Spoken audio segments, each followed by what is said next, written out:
Well, week 18 has come and gone. Skinny, the Bengals fall to the Browns, 20-18 the final. Zach Taylor said it after the game. It was a fitting way to go out this year. They score with 90 seconds to play. The Browns go down the field, kick the game-winning field goal. Of course, it was the kicker that cost the Browns the loss in week 1 to the Bengals, lost by 1 point. The Browns get it done this time around. Your initial recap to this one.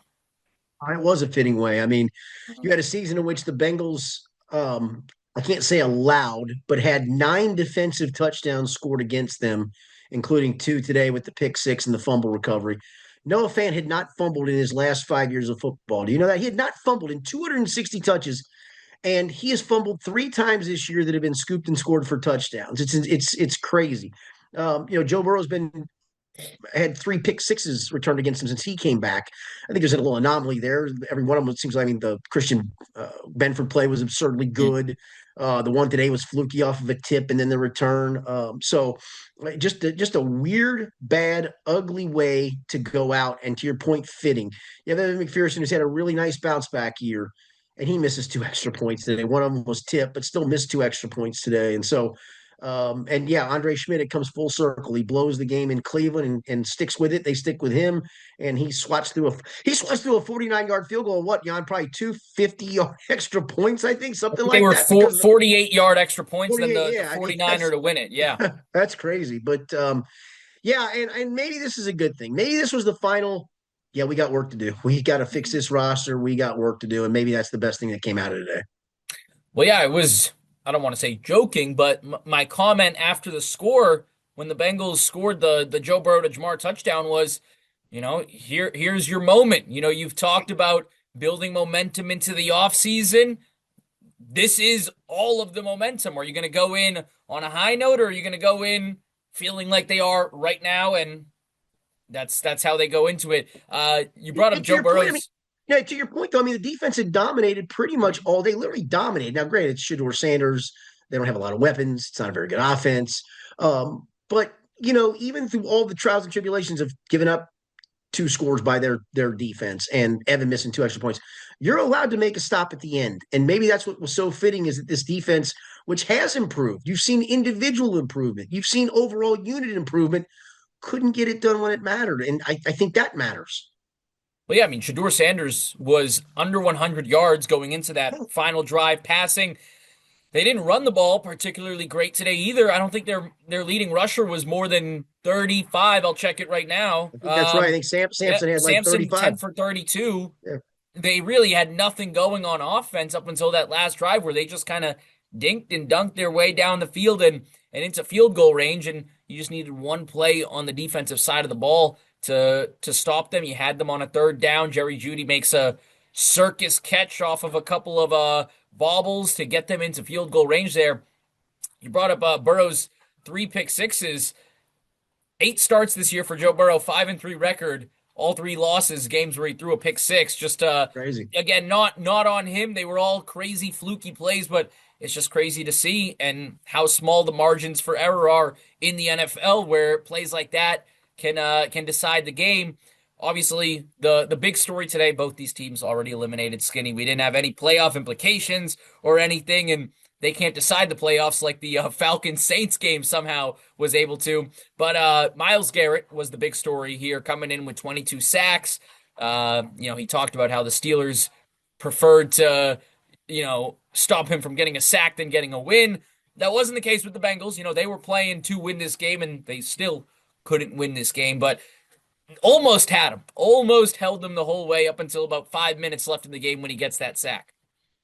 Yeah, I do think a little bit of this game plan. I think that's the frustration we saw from Jamar Chase was as much to have Joe Burrow not get pressured by Myles Garrett. They ran the ball a lot more than they normally do. There was a lot of quick game. There wasn't a lot of down the field stuff. I think some of this was with Joe Burrow's health in mind. I'm still not convinced that it was the decision of Zach Taylor to play Joe Burrow, but once whoever made that decision made it, Zach has said it's him. I'm not sure. I believe it was him. I believe it might have even been above him. That once that decision was made, then you have to develop a game plan to make sure Myles Garrett doesn't get him. I think we all laughed I know my end of the press box did. Yours probably did too on the one scramble by Burrow where he looked like the small dog in the neighborhood being chased by the big dog, looking over his shoulder because he knew Myles was coming from behind. So I do think they developed a little bit of a game. I mean, there was a couple times I saw Drew Sample stay literally right where Myles Garrett was to help Orlando Brown, and they held him in check until they didn't. And the good part was at least he didn't hurt Joe Burrow because I think that was a real life fear that he's going to break loose and he's going to hurt the guy. And thank goodness he didn't. Well, yeah, and you brought up running the ball a lot.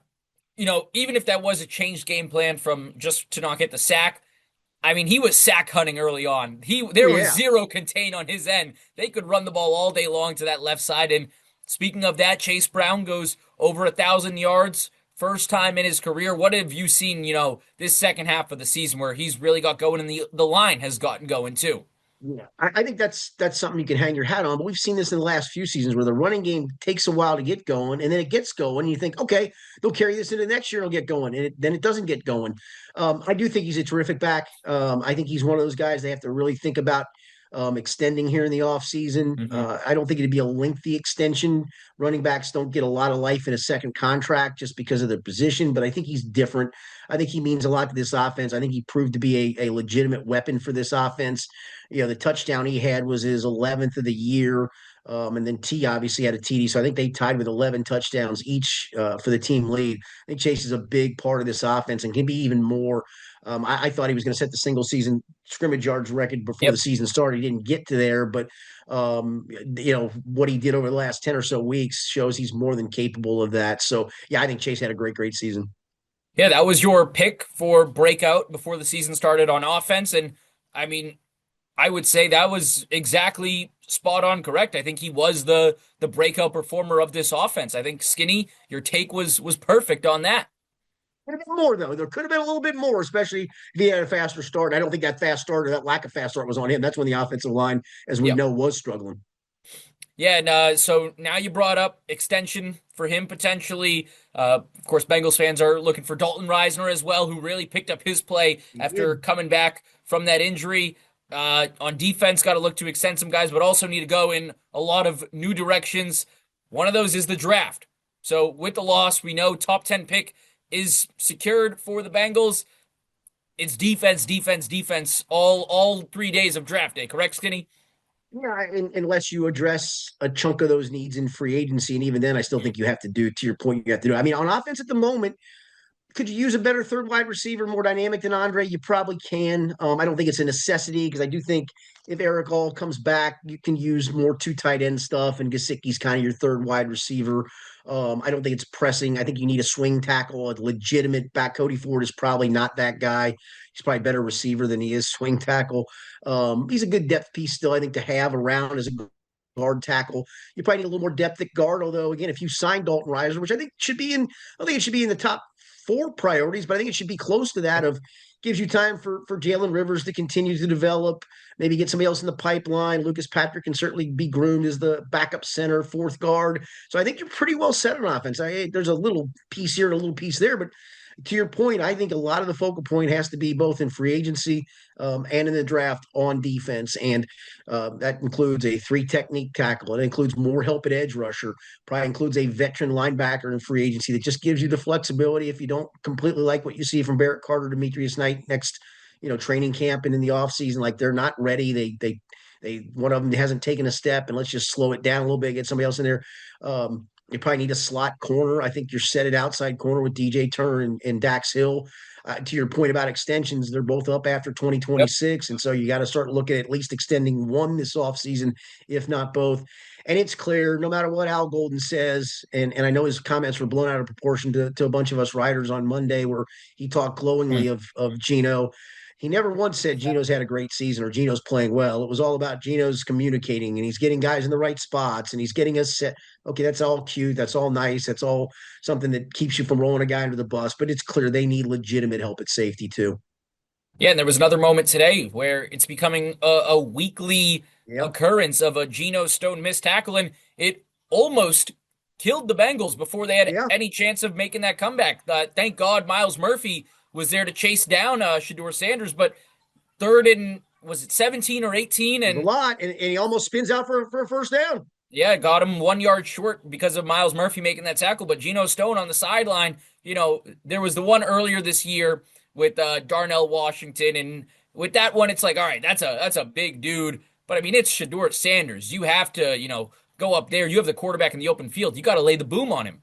Absolutely. That's the part to me. You're right. Darnell Washington, I'll give you. I don't know if anybody wants to tackle him, but Shedeur Sanders weighs 140 pounds, it looks like. You go get him. And you're a professional safety trying to keep a guy short of first down. You go get that guy. It's been too much of a reoccurrence. You just can't. There's no way you can run this thing back. And again, they maybe today was the one that finally said, here are the things that we definitively have to do this offseason. Let's do it. And of course, Bengals fans will be looking and pleading and begging on social media for his replacement being Caleb Downs from Ohio State, just up the road. They'll all be watching patiently on draft night to see if he'll still be on the board, and then at that point, I feel like it's either Downs if he's there, or a David Bailey from Texas Tech, the edge Or rusher. Ruben Bain, who probably has moved above that pay grade Yeah, the I way think he's if he played gets so past the far. top four, Yeah, his combine workout would have to be horrible for him to you're slip out of right. that top No, four after the way that's a good he's point. playing. But yeah, it's got to be one of those premier players. It's got to be someone that produced in college. You can't take the risk on the hope for a player again. You need someone to come in here day one, make an impact. Absolutely. There's no question. All right, so these were fun, Skinny.